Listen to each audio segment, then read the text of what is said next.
আসসালামু আলাইকুম এভরিওয়ান, কেমন আছেন আপনারা? আলহামদুলিল্লাহ আমি ভালো আছি।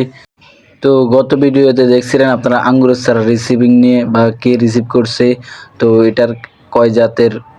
তো মূলত আমি বলছিলাম 3 জাতের এখানে। তো আঙ্গুরের চারা 3টি জাতের মধ্যে রয়েছে ব্ল্যাক ম্যাজিক, বেঙ্গালুরু, কাশ্মীরি।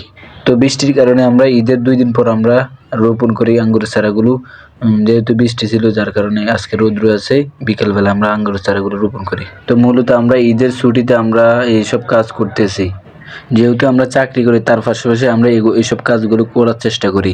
তাছাড়াও আমরা সপ্তাহে একদিন ছুটিতে কুমিল্লা থেকে বাড়িতে এসে আমাদের এই সবজি বাগান এবং কি মাছের প্রজেক্টের কাজগুলো করে থাকি। তো আঙ্গুরের চারাগুলো রোপণের মধ্যে আমি কি কি সার ব্যবহার করেছি সেগুলো হলো টিএসপি, বোরক, জিপসাম, জিঙ্ক সালফেট, জৈব সার। যেহেতু বর্ষাকাল তার জন্য আমি ইটের গুঁড়ো মাটির সাথে মিক্স করে দিই, যাতে করে পানি শোষণ করে নেয় ইটের গুঁড়ো।